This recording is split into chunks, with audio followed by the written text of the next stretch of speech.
दोस्तों, आज फिर से एक ट्रक ड्राइवर की नई कहानी आपके सामने हाजिर है। वैसे तो आपने ट्रक ड्राइवर लोगों की बहुत सी कहानियां सुनी होंगी, लेकिन मुझे पूरी उम्मीद है कि आज की हमारी ये कहानी सुनकर आपको सच में डर का एहसास होने वाला है। बस मेरी आपसे इतनी गुजारिश है कि आप अगर इस कहानी को पूरा सुनेंगे तो आपको सच में बहुत ज्यादा मजा आने वाला है। साथ ही अगर आप पहली बार हमारे इस चैनल पर आए हैं तो चैनल को अभी सब्सक्राइब कर लीजिए। ऐसा करने से हमारी और आपकी नजदीकियां बढ़ जाएगी और आगे आने वाली वीडियो आप तक आसानी से पहुंच जाएगी। तो ज्यादा समय ना लेते हुए जल्दी से अपनी कहानी को शुरू करते हैं। दोस्तों, दरअसल ये घटना उस वक्त की है जब हमारे देश में लॉकडाउन लगा हुआ था और किसी को भी कहीं पर भी आने जाने की इजाजत नहीं थी सिवाय इमरजेंसी सेवाओं के। उस वक्त मैंने अपनी गाड़ी मेडिकल लाइन में दवाओं को लाने और ले जाने में लगा रखी थी, इसीलिए मुझे लॉकडाउन में भी गाड़ी चलानी पड़ रही थी। उस दिन मैंने ट्रक में हैदराबाद से सामान लोड किया और मुझे ये सामान मुंबई पहुंचाना था। दोपहर के 3 बजे तक ट्रक में पूरा सामान लोड हो चुका था। फिर लगभग शाम के 5 बजे तक मैं थोड़ा आराम करने के बाद अपने ट्रक को लेकर अपनी मंजिल की ओर चल पड़ा। मुझे ये सामान अगले दिन शाम तक मुंबई पहुंचाना था, इसलिए मैं काफी अच्छी खासी रफ्तार में चल रहा था। अब जैसा कि आप सभी जानते हैं कि जितना सांस लेना जरूरी होता है, लॉकडाउन के टाइम पर मास्क लगाना भी उतना ही जरूरी था, क्योंकि अगर गलती से भी कहीं पर पुलिस वालों ने बिना मास्क के देख लिया तो चालान काटने में देरी नहीं लगेगी। यही सोचकर मैंने जब ट्रक स्टार्ट किया था उसी वक्त मास्क लगा लिया था। अब लगातार मैं अपनी मंजिल की ओर बढ़ रहा था। धीरे धीरे दिन ढलने के कारण चारों तरफ अंधेरा पसरने लगा था और सड़क पर सिर्फ अंधेरे के अलावा कुछ भी नहीं दिख रहा था। तभी मेरे दिमाग में आया कि अगर मैं किसी तरह कल शाम से पहले यानी कि जल्दी मुंबई पहुंच जाऊंगा तो मुझे थोड़ा ज्यादा आराम करने का वक्त मिल जाएगा। और यही सोचकर मैंने एक फैसला किया कि यदि रास्ते में मुझे कोई शॉर्टकट रास्ता दिखता है तो मैं उस शॉर्टकट रास्ते को अपनाकर जल्दी मुंबई पहुंच जाऊंगा। लेकिन कुछ देर और गाड़ी चलाने के बाद न जाने क्यों पर मुझे नींद की झपकियां आने लगी, इसलिए मैंने सोचा कि अगर रास्ते में कहीं पर थोड़ा हाथ मुंह धोकर चाय पी ली जाए तो ठीक रहेगा। यही सोचकर मैं अब ट्रक चलाते हुए हाईवे पर किसी ढाबे या चाय वाले की दुकान को तलाशने लगा। लेकिन थोड़ी ही देर बाद मुझे याद आया कि ये तो लॉकडाउन का टाइम है और इस टाइम मुझे कोई भी ढाबा या दुकान नहीं मिलने वाली जहां पर बैठकर मैं चाय पी सकूं। फिर मैं अपने आप से मन में ही कहा, क्या यार राजेश, तू भी कितना भोला है। भला लॉकडाउन के टाइम पर तुझे कहां चाय की दुकान मिलेगी। अभी मैं ये सोच ही रहा था कि तभी मुझे अचानक हाईवे पर कुछ दूर एक रोशनी सी दिखाई देने लगी। धीरे धीरे जैसे मैं उसके पास गया तो मुझे मालूम हुआ कि वह तो एक चाय की टपरी है और उसे पर एक बुजुर्ग दुकानदार बैठा हुआ है।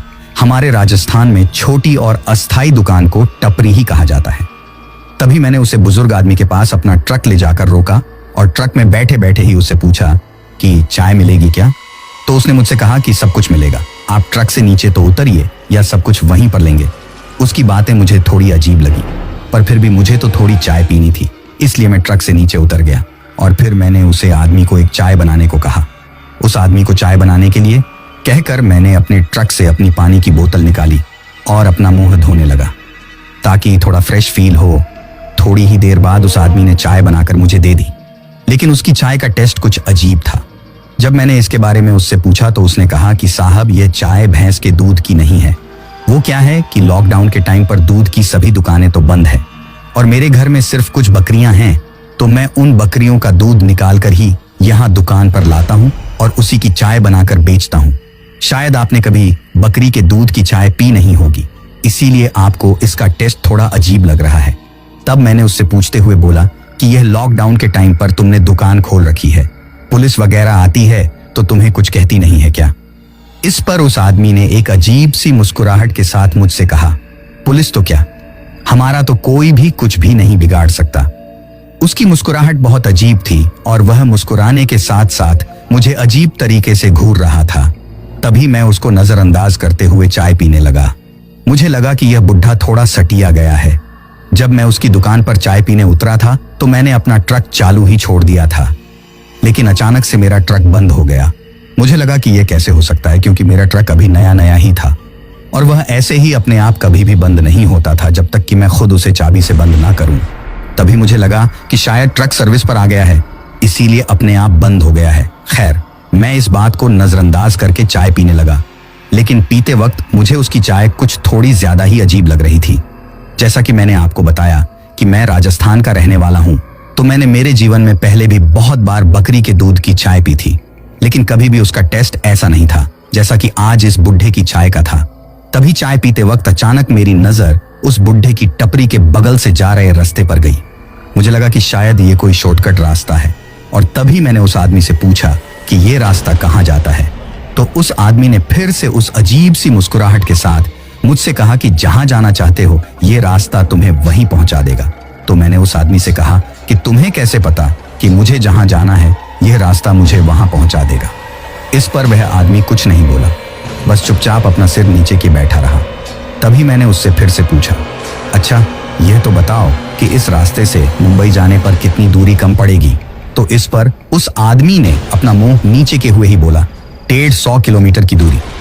अभी मैं उस आदमी से कुछ और पूछने ही वाला था कि तभी वह आदमी अजीब तरीके से कांपने लगा। जब मैंने गौर से उसकी तरफ देखा तो उसका एक हाथ बहुत ज्यादा कांप रहा था। मुझे भी थोड़ा अजीब लगा। फिर मैंने उससे कहा कि क्या हुआ, तबीयत तो ठीक है ना तुम्हारी। इस पर उस आदमी ने मेरी तरफ अजीब तरीके से घूरते हुए कहा कि तुम्हारा काम खत्म हो गया है, तुम जा सकते हो यहां से। मुझे भी उससे कुछ ज्यादा मतलब नहीं था, इसीलिए मैं जाकर अपने ट्रक में बैठ गया। लेकिन ट्रक में बैठने के बाद भी जब मैंने उस आदमी को देखा तो उसकी हरकतें मुझे बहुत अजीब लग रही थी। मुझे तो वह बुढ़ा पहले से ही बहुत ज्यादा सठियाया हुआ लग रहा था, इसीलिए मैंने उसकी तरफ ज्यादा ध्यान नहीं दिया।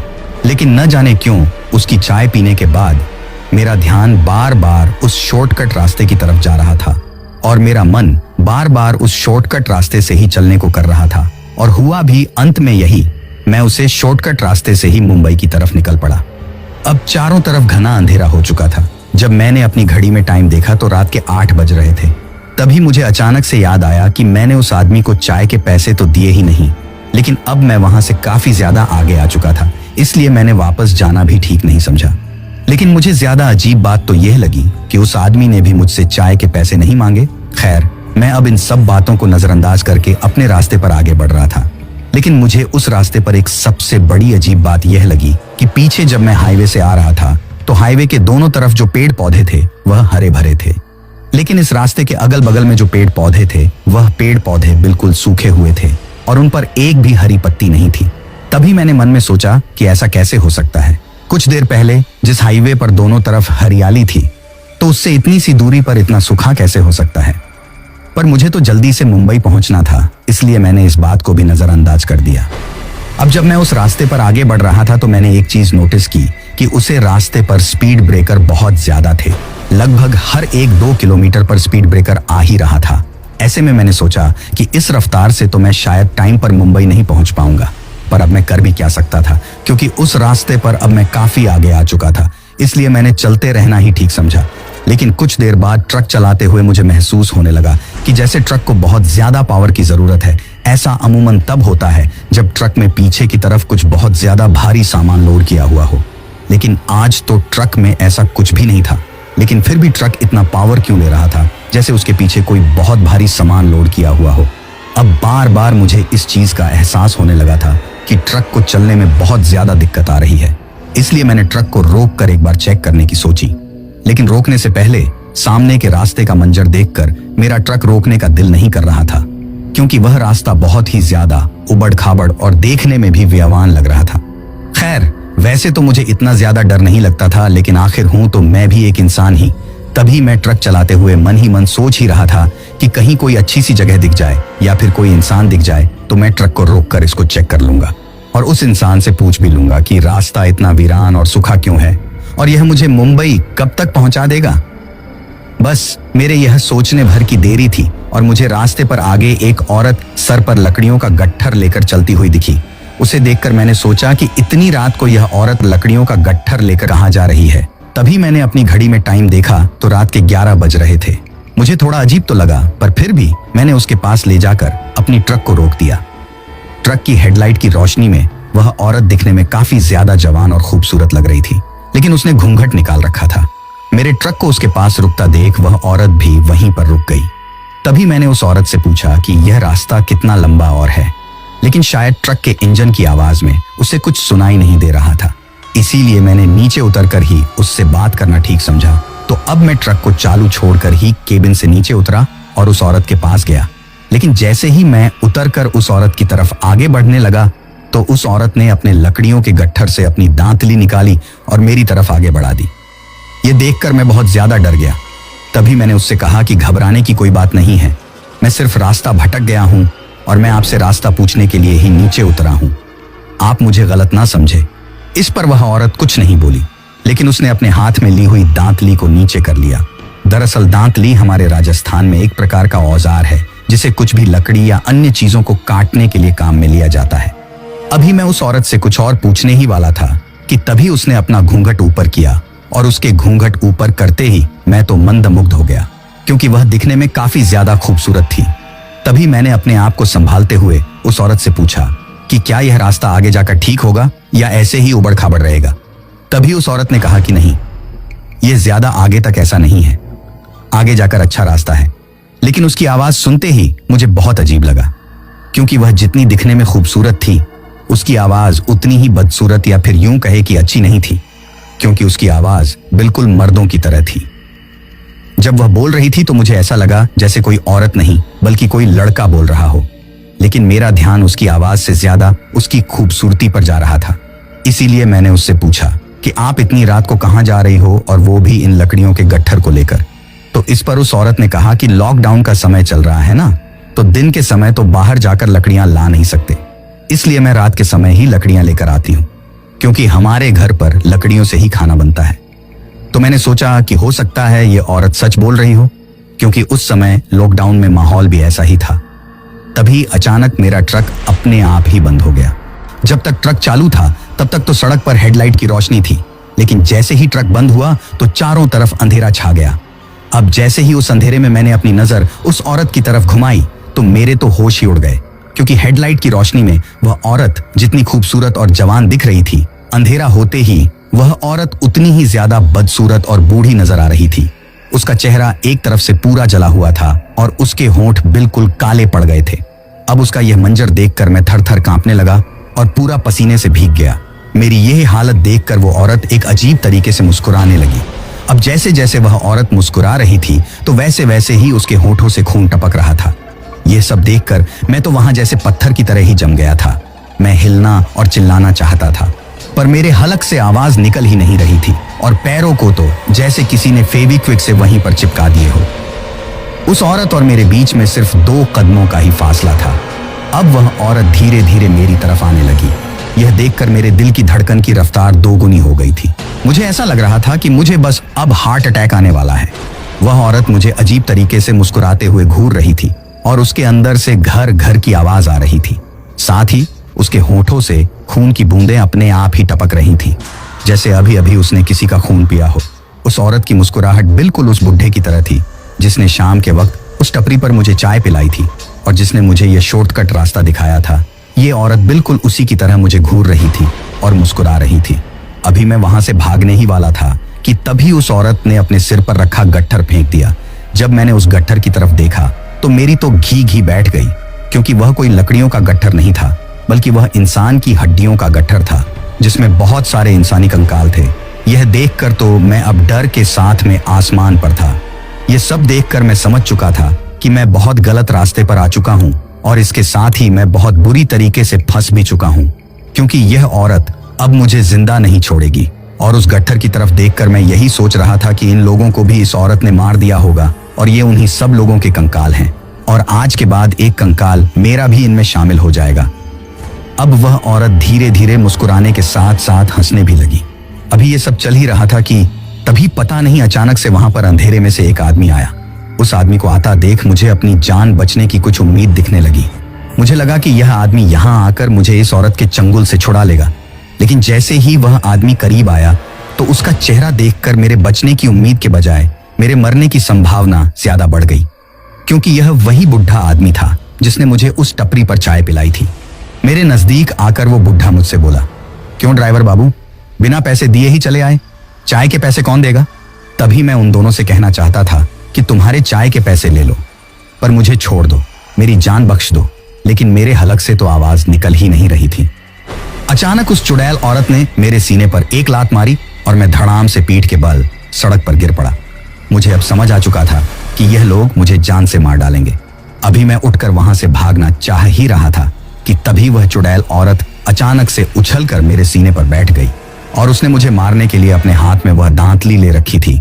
अभी वह उस दांतली से मेरे ऊपर वार करने ही वाली थी कि तभी अचानक मेरा फोन बज उठा और मेरे फोन के बजते ही वह औरत अचानक से चिल्लाने लगी और जोर जोर से अपने दोनों कानों को दबाने लगी, जैसे उसे मेरे फोन की आवाज बहुत तकलीफ दे रही हो। तभी मैंने मेरे फोन की घंटी की तरफ ध्यान दिया तो मुझे याद आया कि मैंने मेरे फोन की घंटी में हनुमान चालीसा लगा रखी थी और फोन आने पर उस हनुमान चालीसा की आवाज को सुनकर ही वह चुड़ैल चाहक कर भी मुझ पर वार नहीं कर पा रही थी। तभी मैंने दिमाग लगाया कि अगर मैंने इस फोन को उठा लिया और यह घंटी बंद हो गई तो घंटी बजने के बंद होते ही यह चुड़ैल मेरे ऊपर फिर से हावी हो जाएगी। इसीलिए मैंने फोन ना उठाना ही ठीक समझा। लेकिन फोन कुछ देर बाद ही कट गया और घंटी बजना बंद हो गई। घंटी बजने के बंद होते ही वह चुड़ैल मेरे ऊपर फिर से वार करने ही वाली थी कि तभी फिर से फोन बज उठा और फिर से फोन में हनुमान चालीसा की आवाज बजने लगी। इसके साथ ही इस बार अचानक से पता नहीं कैसे पर मेरा ट्रक अपने आप ही चालू हो गया और ट्रक के चालू होते ही ट्रक की हेडलाइट की रोशनी जली और मेरे आसपास उजाला हो गया। उजाला होते ही वह चुड़ैल औरत और वह बुढ़ा वहां से गायब हो गए। लेकिन अभी भी मेरे फोन में हनुमान चालीसा बजी जा रही थी। कोई तो था जो बार बार मेरे फोन पर फोन किया जा रहा था, जिसकी वजह से वह हनुमान चालीसा बज रही थी। अब मैं समझ चुका था कि अगर इस चुड़ैल और उस बुढ़े आदमी के चंगुल से बचना है तो हनुमान चालीसा ही एकमात्र मेरा सहारा है, जो कि मुझे यहाँ से सुरक्षित बाहर निकाल सकती है। इसलिए मैं अपने शरीर का पूरा जोर लगाकर तुरंत उठा और ट्रक के केबिन में चढ़कर म्यूजिक सिस्टम में फुल आवाज में हनुमान चालीसा चला दी और इसके साथ ही ट्रक को फुल स्पीड में वहां से दौड़ा लिया। अब मैं ट्रक को फुल स्पीड में भगाए जा रहा था। तभी हनुमान चालीसा की आवाज के साथ मुझे मेरे पीछे से ऐसी आवाजें आ रही थीं जैसे कोई चिल्ला रहा हो, जैसे किसी का कुछ छूट गया हो। लेकिन मैं उन सभी आवाजों को नजरअंदाज करके सिर्फ अपने ट्रक चलाने पर ध्यान दिया। ट्रक चलाते वक्त मैंने सोचा कि आज किसका फोन आया होगा जिसकी वजह से मेरी जान बची है। मैं देखना चाहता था कि आखिर किसकी वजह से आज मेरी जान बची है। इसलिए मैंने अपना मोबाइल निकाला और देखना चाहा कि किसका फोन आया है। तभी मेरे दिमाग में आया कि हो सकता है वह चुड़ैल और वह बुढ़ा आदमी अभी भी मेरा पीछा कर रहे हो। इसलिए अभी तो मुझे मेरा पूरा ध्यान सिर्फ ट्रक चलाने पर लगाना चाहिए और जब मैं मुंबई में एंटर कर जाऊंगा और कोई रिहायशी इलाका आ जाएगा तभी मैं ट्रक को रोककर फोन को देखूंगा। इसके बाद जब मैं मुंबई के रिहायशी इलाके में एंटर हो गया और मुझे पूरा यकीन हो गया कि अब मेरी जान को कोई खतरा नहीं है, तब मैंने सड़क के किनारे ट्रक को रोका और फोन निकालकर अपना फोन चेक किया। जब मैंने फोन चेक किया तो पाया कि वह फोन मेरी पत्नी ने किया था। तब मैंने सोचा कि उसे भी चिंता हो रही होगी कि मैंने इतनी बार फोन करने के बावजूद भी फोन क्यों नहीं उठाया। इसलिए मैंने वापस अपनी पत्नी को कॉल बैक किया और जब मैंने अपनी पत्नी को वापस कॉल बैक किया और उसकी जो बात सुनी उसे सुनकर मेरी आंखों में आंसू आ गए। मेरी पत्नी ने कहा कि आपकी बेटी बार बार आपसे बात करने की जिद कर रही थी और कह रही थी कि मुझे अभी पापा से बात कराओ, इसीलिए मैं बार बार आपको कॉल कर रही थी, पर आप हो कि फोन उठा ही नहीं रहे थे। दरअसल मैं आपको बताना भूल गया कि अभी कुछ साल पहले ही मेरी शादी हुई थी और मेरी एक 3 साल की बेटी है। तब मैंने सोचा कि आज मेरी बेटी की वजह से मेरी जान बच गई। अगर मेरी बेटी मुझसे बात करने की जिद ना करके फोन ना करती तो आज तो मैं मर ही चुका था। इसीलिए आपसे विनती है कि बेटियों को बोझ ना समझे। बेटियां बहुत अनमोल हैं और उस दिन के बाद अब जब भी मैं माल की डिलीवरी करने के लिए ट्रक लेकर कहीं बाहर जाता हूं और अगर मेरी बेटी का फोन आए तो काम को छोड़कर पहले अपनी बेटी से बात करता हूं। आखिर यह जीवन दान मुझे मेरी बेटी की वजह से ही मिला है। इसके साथ ही उस दिन के बाद मैंने शॉर्टकट रास्ते अपनाना छोड़ दिया है। लेकिन जब मैंने उस शॉर्टकट रास्ते और उस चाय वाली टपरी की बात अपने साथ वाले ड्राइवरों को बताई तो उन्होंने मुझे बताया कि आज से कुछ साल पहले वह बाप और बेटी उस चाय की टपरी को चलाया करते थे। लेकिन एक दिन शायद कोई ट्रक वाला शराब पीकर ट्रक चला रहा था और उसने उनकी टपरी को टक्कर मार दी। उस टक्कर में वह बाप और बेटी भी मारे गए। तभी से वह बाप और बेटी ट्रक वालों को रोककर वहां चाय पिलाते हैं और उस शॉर्टकट रास्ते पर जाने के लिए उनको गुमराह करते हैं और उनसे अपनी मौत का बदला लेते हैं। तो दोस्तों, ये थी हमारी आज की कहानी। कहानी आपको कैसी लगी कमेंट बॉक्स में कमेंट करके जरूर बताना। फिलहाल चलता हूँ, बस आप अपना और अपने परिवार का ख्याल रखें और अगर अभी तक भी चैनल को सब्सक्राइब नहीं किया है तो कृपया करके चैनल को सब्सक्राइब कर लीजिए। आपका ये छोटा सा सहयोग हमें आपके लिए ऐसी ही कहानियां लाने के लिए प्रोत्साहित करता है।